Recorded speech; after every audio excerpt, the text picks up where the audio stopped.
देश के नाम प्रधानमंत्री नरेंद्र मोदी का संबोधन और कई बड़ी बातें। कांग्रेस प्रवक्ता गौरव वल्लभ ने प्रधानमंत्री के संबोधन को लेकर कई अहम बातें कही हैं। बात करते हैं गौरव वल्लभ जी। प्रधानमंत्री ने कई बातें कही हैं, निवेश का माहौल बना है, सकारात्मकता बढ़ी है और पूरी दुनिया भारत को एक अच्छी नज़र से देख रही है क्योंकि 100 करोड़ वैक्सीनेशन हुआ है। भारत ने एक भरोसा जगाया है।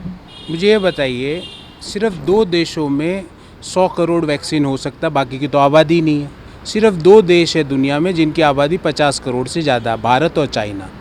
चाइना ने अपनी पूरी जनसंख्या के 80% डबल डोज लगा दी, हमने लगाई 20%। तो क्या इसका जश्न मनाएं हम?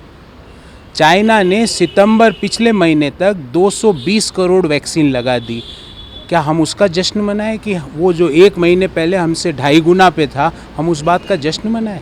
क्या हम जश्न मनाएं कि सरकारी आंकड़ों के अनुसार 4,53,000 लोगों ने अपनी जान गंवा दी? प्रधानमंत्री जी ने उन परिवारों के लिए एक शोक का शब्द नहीं बोला, क्या उसका जश्न मनाएं? इंडिपेंडेंट एक्सपर्ट्स दुनिया के बोलते हैं 50 लाख से ज़्यादा लोगों की कोरोना में जान गई, क्या उसका जश्न मनाएं?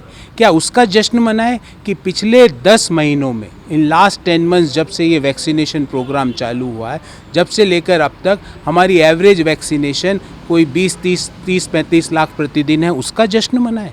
किस बात का जश्न मनाएं प्रधानमंत्री जी? उसका जश्न मनाएं कि 1 जनवरी से लेकर अब तक डीजल की कीमतें 29% और पेट्रोल की कीमतें 27% बढ़ गई, इस बात का जश्न मनाएं? मैं आपके सारे देखने वालों से पूछना चाहता हूं कि क्या आप में से किसी एक की भी आय पिछले 10 महीनों में 27% या 29% के बीच बढ़ी है? पर पेट्रोल डीजल की कीमतें बढ़ी है। पिछले 10 महीनों में प्रतिदिन सिलेंडर के दाम 1 रुपये से बढ़े हैं, क्या इस चीज़ का जश्न मनाएं? हमें बताएं कि जश्न किस चीज़ का मनाएं। लेकिन जिस तरीके से ये एक 100 करोड़ का आंकड़ा छुआ गया है, एक सकारात्मकता का माहौल और इसके ज़रिए एक बड़ा मैसेज दिया गया है। बीजेपी कह रही है कि तमाम नकारात्मकता का माहौल बनाया गया विपक्षी नेताओं की ओर से, उनके नेताओं की ओर से, लेकिन देश ने एक बड़ी उपलब्धि अर्जित की है। लोगों की जान गई, लोगों की नौकरी गई, जान भी गया, जहान भी गया, और प्रधानमंत्री जी कह रहे हैं महोत्सव मनाओ। जब दुनिया के देश वैक्सीन ऑर्डर कर रहे थे, प्रधानमंत्री जी और सरकार ताली थाली बजा रही थी, और आज उसको वो ताली थाली को वो डिफेंड कर रहे हैं।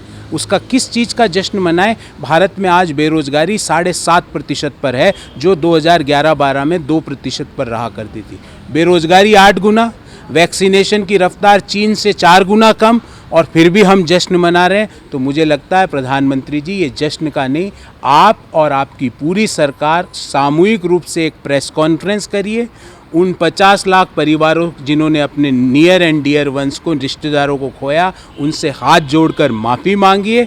और जो बूस्टर डोज है, क्योंकि दुनिया के सारे देश बूस्टर डोज देने की बात कर रहे हैं, प्रधानमंत्री जी जश्न की बात कर रहे हैं। जहां वो जाया करते थे घूमने, इजराइल हो, अमेरिका हो, क्योंकि इस वैक्सीन की जो इफ़ेक्टिवनेस है वो 6 महीने से 12 महीने के बीच रहती है। आप जश्न की बात छोड़ के माफ़ीनामा, एक ऐसा प्रेस कॉन्फ्रेंस करिए जिसमें आपके सारे पुराने वाले जो लूडो खेलने वाले स्वास्थ्य मंत्री जी भी, नए वाले स्वास्थ्य मंत्री जी भी और प्रधानमंत्री जी भी, तीनों बैठें और देश से माफ़ी मांगें कि कोरोना की मिस हैंडलिंग के कारण ना तो जान बचा पाए, ना जहान बचा पाए। धन्यवाद बात करने के लिए। और कांग्रेस हमला बोलते हुए प्रधानमंत्री के संबोधन पर सवाल खड़े करते हुए।